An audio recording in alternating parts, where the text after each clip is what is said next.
Hey, we're getting ready to film our next episode. We've got some great news. We have our first $100 patron on Patreon. What? And we want to give a shout out to Matt and Emily Berg. You're the first. Thank you so much. Thank you so much, Matt and Emily. The Shepherd and the Shrink podcast is brought to you by Red Brick Kitchen and Bar, downtown Main Street, Dexter, Michigan. Welcome today. My name is Dr. Matt Hook, and I am the Shepherd. And I'm Dr. Marty Fletcher, and I am the Shrink. Well, good morning. Good morning, Matt. Welcome to the new normal, huh? For a while at least, but happy birthday to you. Thank you. Okay, yesterday was your birthday. Yesterday and is you my share birthday. that with my dog, Vaughn. So you shared your birthday, and here's your present. No way! Yeah. I haven't seen this live yet. Show to, yeah, Shepherd and the Shrink swag that's available. Matt got the first shirt, so enjoy that. What size did you get me? Extra muscular. They had that and that, so. That's what I need, yeah. Skinny waist, right. big shoulders. Yeah. Love it. Okay. Thank you. You're welcome.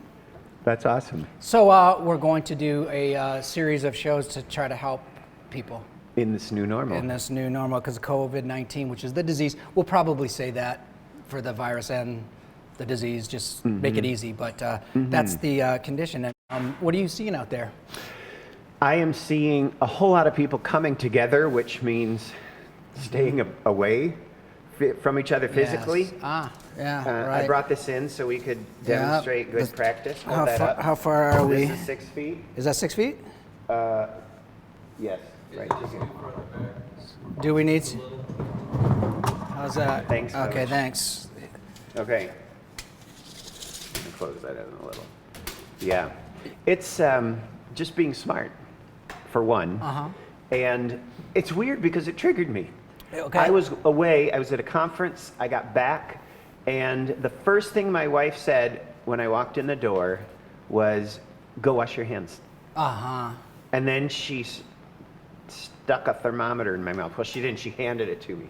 And she's making me take my temperature twice a day. Yeah, okay. Because I was traveling. Yes, you were. And that triggered me, not like triggered, but it made me really mad. It made me mad What at her. did you feel though? What was that? What did you feel like judged or rejected? I felt a little bit judged. I felt judged, not protected. No, rejected.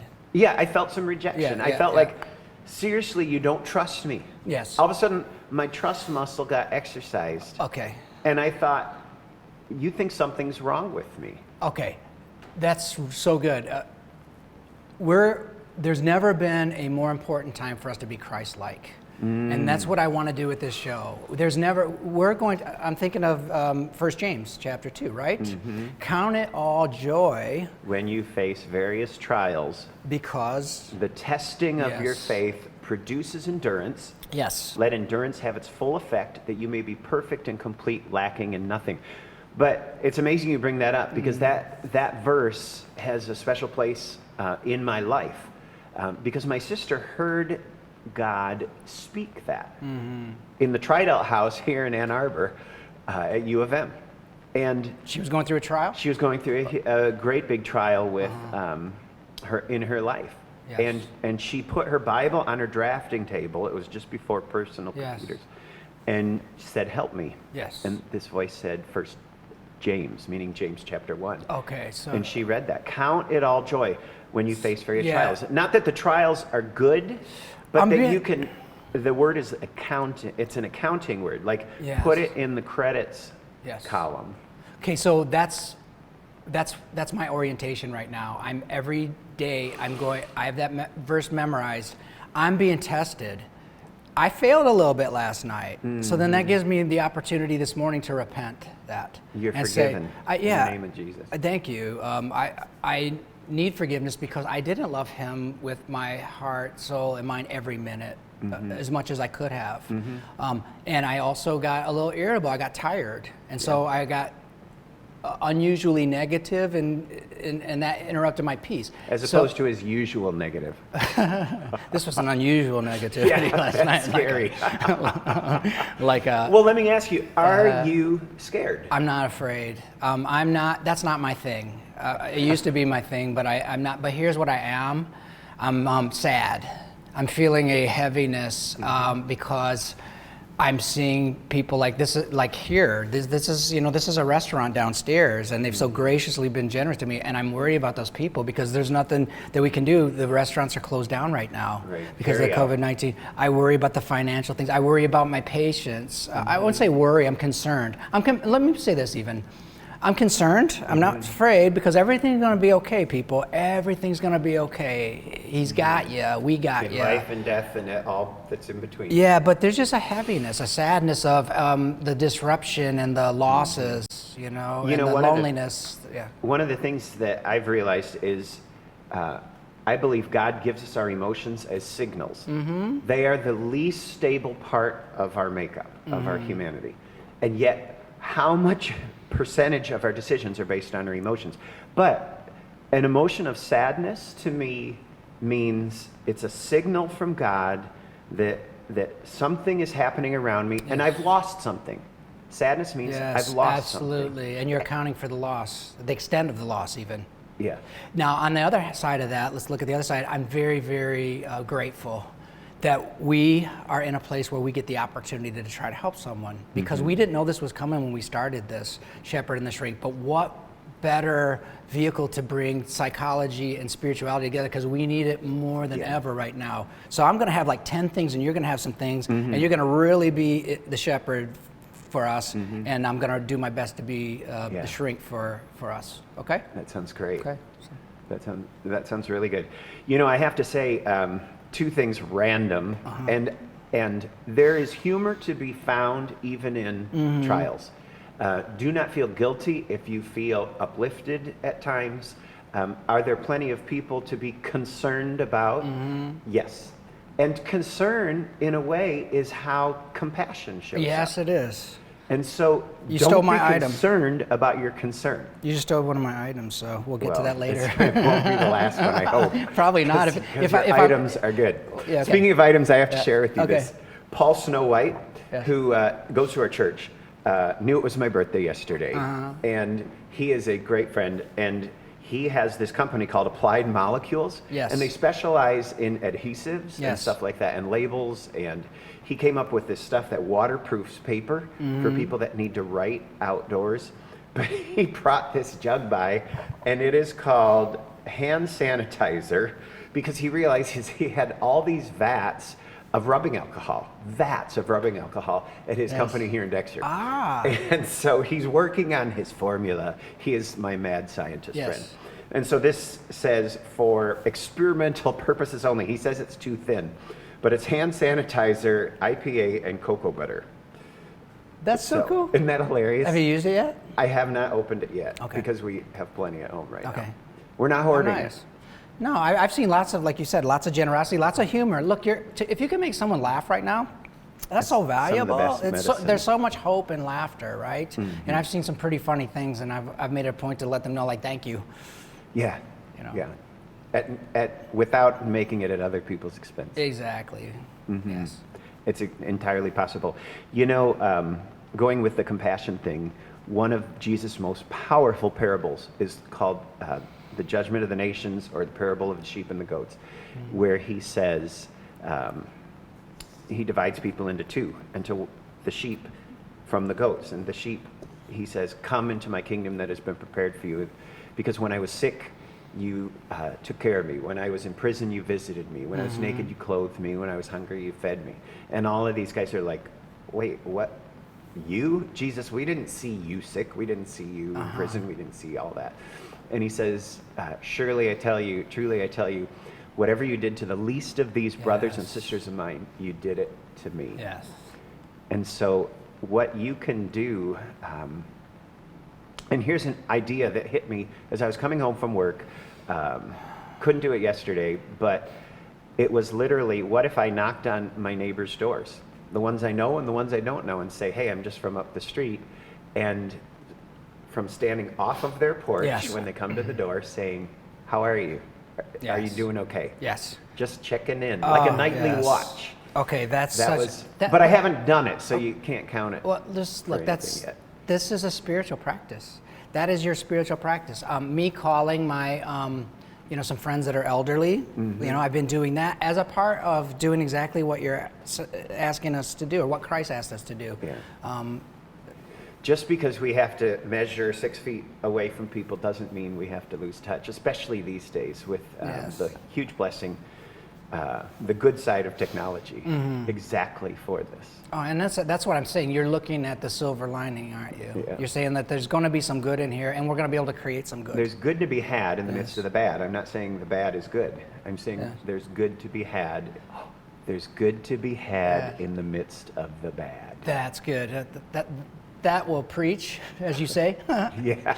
Or maybe it'll be in our next shirt. I don't know. Yeah. So a little bit more about that, because you've set me up for the first Start item. your list. I don't want to take anything else away No, from you. I just want to. If I can fit them into what you said, that's going to be great. Okay. Cool. So don't confuse fear with concern, is what I'm going to say. I know that especially anxious people and anxiety-prone people, they tend to think that that fear is giving them the juice that they need to get something done. Okay. A little bit will make us alert. Alert's fine. That's not painful at all. It will give us some energy to take action. Okay, that's about as far as it should go, because too much fear over concern will put us and other people at risk. Can you imagine how? Well, does fear turn into anxiety? Anxiety is a level of persistent, pervasive fear that you have that is takes us out of the present moment, and this is where all that life is. The life is in the present moment. If I'm going to help to alleviate some suffering, it's going to be right here, right now. When I start to time travel into the future about, oh my gosh, this is going to happen, and when this happens, and start to fortune tell like that, I can't get anything done. I've stressed my body out. I've jacked my stress hormones to the point where I might not be able to sleep, and if I can't sleep, or I'm having a bad diet, then my immune system is going to be weakened, and I'm going to, it's contagious for one thing, so if I start freaking out for any reason, you're going to at least initially feel it, and maybe the whole time, because we feel what other people feel. So it's going to be very important to make the distinction between concern, which is care and compassion and love, over we're in a crisis, oh my gosh. And also it's that type of panicky feelings and state of being, it short circuits our frontal lobe. Wow. Right? So in our frontal lobes, what we need to be calm. This is the best, go. Tell us about our frontal lobe. Okay, so frontal lobe is the last thing to develop as adults, and we wire it, and it's in there genetically to develop last. It's what distinguishes us from other lower creatures. It does allow us to anticipate the future. It allows us to pause and plan and survey and see what do we know and problem solve. All of the things that a leader would need when other people are panicking, right? Wow. Isn't that true? So we don't want to interfere with that. If you need to have that panicky thing, it'll be like when you have to flinch or dive out of the way or something like that. But dodge a bus. We know that the best leaders are going to be the calm one in there, because he's going to be able to think and he's going to calm other people down. We want to be that balm for people. Let me just summarize what you've said to me in the past, and that is that fear is meant to last about 20 seconds tops. Yeah, maybe, I mean, because and that's just me riffing going like, because 20 seconds is a long time to feel that fear. Anxiety just means that we're producing it by time traveling. And also, look, it's going to be a crisis of faith if you're doing that. It really is, because so much is in God's hands, and I'm looking for direction, which means I got to calm down and listen. Yeah. One of the things that you said in terms of time travel, to me, fear is what the people on the other side of your phone screen, the other side of your computer screen, they are trying to trip our fear muscle, because that's going to get us to click on whatever it is, because the more people that visit what they say, you just got another one of my. Just get down this rabbit hole. We will get to that, because that's on my thing too. So very good. That's just not that helpful. Also, what we need right now to be Christ-like is his major command was to love.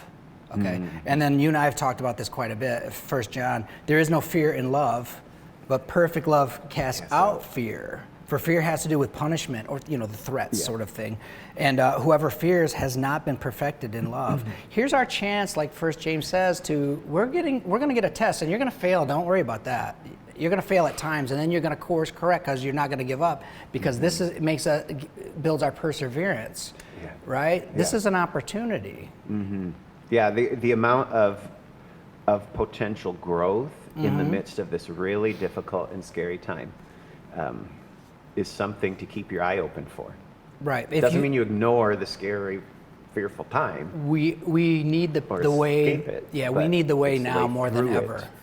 The way. Yeah. The way is the first name or label that was given to people who follow the teachings of Jesus, people who not just follow the teachings of Jesus, because the main message in the first century was Jesus Christ died and rose from the dead. That was the main sermon topic. And the people were right there in the area where it happened. And so there's something powerful in that we need to consider. Yes. It's a way of thinking. It's a way of praying. It's a way of walking. It's a way of interacting. A way of relating to ourselves and to other people. Yeah. It's a way of putting our faith outside of us, because that's what we're doing when we're panicking. Oh my gosh, I think I can. It feels like I can predict the future, and I'm going to know what to do, and I'm not going to be okay, and I'm not going to be taken care of. So I can't calm down. I love that name for Christianity. The way, I love it because it gives us something to do. You go, if it's a way, you're going somewhere. Yes. There's a destination. There's a way of going. Telos, right? Yeah, there is. So number two, what you mentioned already. So I'll just throw that in real quick, and then we'll get onto something that you brought in. Okay. Okay. What you said about being triggered. Okay, the news media, and I'm not talking about the government, like CDC's, it's their interest to keep everybody safe and keep the disease down. They'll be evaluated how well they do that. You can trust them, okay? Or if you're not in America, because we have listeners outside of America, World Health Organization sources, or whatever your local. What does CDC stand for? Center for Disease Control, okay? So we want to look at that. Don't look at Fox News. Don't look at CNBC. They're going to try to put a political slant on, which will divide you. This is, I see dividers and I see unifiers out there, and it's very interesting to watch on your threads, on your Facebook threads, or whatever you're looking at. It is our hope that this would be a unifier. I really hope me within so. myself to keep me together, and me being in unity with other people wherever they're coming from. Because we have something very important in common, and we need each other right now. Yeah. Why would we divide right now? There's plenty of time to argue politics after this thing's over with. But right now we don't need this. Or not. I don't want to do it. Right. I told you what I do. If I see somebody I'll give you 1 or 2 mulligans. I'm hiding after that because I don't want to see it, man. Because no one's going to change their political ideas based on what somebody tells them. You know what I mean? I've just been waiting for you to tell me what you think so I can start thinking it. I don't think people don't operate like that. So number two. So number one was don't confuse fear with concern. And get on that channel of I'm going to be okay. Because what we're really afraid of is that we're not going to be okay. In Christianity, if you have faith, it's always going to be okay. You'll suffer a bit sometimes, or a lot. Or a lot sometimes. But you meet God in the midst of it? Yes, absolutely. So that's good. So that's what I had for that. That's powerful. Did you want to go to that parable? There's a really good parable. There's a couple parables that I wanted to share, but I have to tell you kind of an interesting story that happened to me Sunday afternoon. Okay. We did do online our worship service. I know, I was there. And it went well. Yeah. And I got home, and I was a little bit agitated. I was a little bit just needing to do a brain dump of something. And so I thought, I'm going to empty out my nightstand drawer. And I've got a decent-sized nightstand drawer, but it's only about this thick. After how many years? Oh, I like to do it every few years. Every 5? But this is one of the things that I discovered. Oh, my. I'm a kleptomaniac of pens. Oh, man. Not just pens, This but is other writing markers. Utensils. Yeah, I counted 65 in my nightstand. No wonder I couldn't find the nail clipper or the Have you repented? Have I repented? That was really bad. Yeah, no, there's 10 blue ink pens. There's 5 Sharpies or markers, highlighters, and there's whatever's left, 40 black ink pens. And I know this because I tested each one and I threw away, only 3 didn't work. You didn't get much done that day, did you? It was a great day. It was very cathartic. Yeah, does that make me a kleptomaniac is what I really need to know, Doctor. I don't know. You got to see an expert in that. That's not my area. Oh, come on. But Yeah, it was kind of eye-opening. Do you need a pen? If I ever need one, I know where to go. Yeah, or if you're missing one, you This know one's where it kinda probably nice. ended up. The thing that it reminded me of is this parable of Jesus. Actually, in Luke chapter 15, there's 3 famous parables. It's one of the most famous chapters in the New Testament about Jesus telling these stories. He is eating with tax collectors. He's eating with sinners. He's eating with scummy people. And the religious people are judging him for that. Doesn't he know who these people are? And so he tells these 3 parables, and 2 of them most everybody have heard, but there's a middle one that most people don't know. Oh, good. Let's hear it. The first one is the kingdom of God is like a shepherd who has 100 sheep, and one of them is lost. And he leaves the 99 to go for the one. There's a famous worship song out right now talking about leaving the 99. The third parable is about a father who has 2 sons, and it's called the prodigal son, which is a word that's still in our language. Very famous one. And that son, the younger son, takes his share of the inheritance, leaves, loses it all, spends it on riotous living, ends up feeding pigs in this faraway country. His dad doesn't go bail him out of the the pigsty. But while he's in the pigsty, he remembers, how many of my father's servants have more than enough to eat? Even the lowest of my dad's servants has enough to eat. So I'm going to return home as a servant and say, I don't ask to be your son anymore, just make me a servant. We know that story. And the father runs out and throws him in his arms. I want to unpack that sometime. But there's this middle parable about a woman who has 10 coins. And she's lost one of the 10 coins. So we went from 100 sheep to 10 coins to 2 sons. But the woman who has lost this coin stops what she's doing. And she searches her house. And she unclutters her house. And she goes on the lookout for this lost coin until she finds it. And when she finds it, she throws a party. Now, Jesus is talking about lost people. You know, that get found, that get themselves found, and that God is on this rescue mission. Well, yeah, also, and that are kind of lulled into this worldly stuff of just hedonism and, you know, the worldly pleasures. Yeah, to the point where the sheep gets himself so lost he's tangled up in the brambles and whatever because of the wool, and the son gets so lost he parties and has tons of friends until the money's gone, and then he has no friends. But the story in the middle about the woman who would represent God, looking for the lost, and we're called to live like that. So in the midst of this crisis, be on the lookout for people. But one little sidebar to the woman with the lost coin is, have you ever noticed if you tear your house apart looking for something, what else you discover along the way? I get yelled at that all the time, like dawdling, because I'm checking things out. Dawdling, what a great, that's your word for the day, dawdling. Well, so I found some stuff. I found this great heavy-duty magnet that I had when I was a little kid that somehow was in the back of my drawer of my nightstand. I found 65 pens. And then when I got rid of them and took them back to the office, I found a lot more room and a lot more it was cathartic. So in the midst of this time when you can't go out, in the midst of this time where you feel frantic or you need to do something to put your life together, how cool that there's this parable of this woman that's representing God the Father who is seeking the lost, which includes me some days. Sure. But when we act like that, what other stuff we can discover on our way to trying to help people? Like 65 very good pens. If you need a pen, just text me, message me on our Facebook page. Hey, I heard our Facebook page group got launched while I was gone on that conference. And so that's open to anyone who is serious enough to, join that first level tier in Patreon. So we're seeding that, and there's some great people in there right now. We're hoping to see that thing grow. Safe place for people to talk.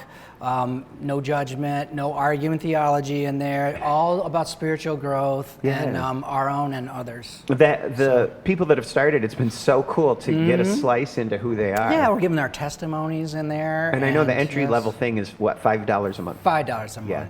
Yeah. And just so you guys know, we're not making money on this. We haven't made any money on this. And Marty's been the one who kind of has carried the vision to see this happen. And so if there's a way to help you recoup some of that. Yeah, look, I'm not doing it for the money. I just want to there. keep it alive. And if people, and so far, I mean, we've got some patrons, the ones that we thanked at the beginning of this. Yeah. They were important, and we have some other ones too. So I'm happy. Look, I'm calm right now, because if this is going to be blessed by God, it will be fed. And if it's not, then it wasn't blessed by God, and I'll move on to something else. I loved getting to hear again your vision for what that you simply want the help to go further.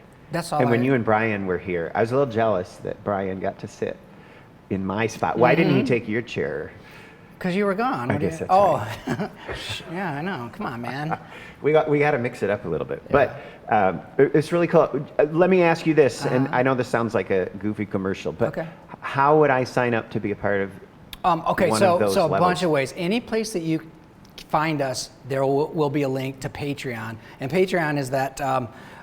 you'd be a patron. You'd say, "Oh, I appreciate this." And like a patron of the arts. Yeah, and listen, you can always let's say you say, "Okay, I could do $60 a year," and you go in, and then you hit a hard time. We're not kicking you out of the group. We just, or if you want to go further, like we had, the Burrs, Matt and Emily Burr, that gave $100 as patrons. I was just like overwhelmed, with, like, wow, with gratitude for that. And then you get different things. So it's not a handout, because we are giving, perks and things like that, like merchandise and things like that. And so you can read all about that if you go to Patreon, or there'll be a link from our Facebook page. You could also buy merch, right? Like this is the first time I've seen this live. I don't know, isn't that cool? I need to order some. They say that your coffee tastes better in these, so that would help us too. And and look, just liking and sharing this stuff really helps. Yeah. Here's what I like. Like I said last week, if it ended today because ran out of cash, because this isn't cheap, and I'm not wealthy, independently wealthy or anything like that. I have enough. But if it ended, we still helped some people, because I've heard it. They've come back and told us. So how big is it going to get? It depends on everybody and how much you want to join us. Yeah. Well, it's amazing what we've covered already. Yeah. The idea that concern does not mean fear. Yes, and tune in to the things we ought to be tuning into, and away from the fear mongers. Okay, so look at the CDC. Really go to your faith. Live like what you're telling us to do. Is that is the attitude that will get you through, and you can be a blessing to others. Now, I'm really interested in number 3 and what you have to say about this. Okay, because this is something that I never wanted to do, and now I love doing it. Okay, and sacrifice.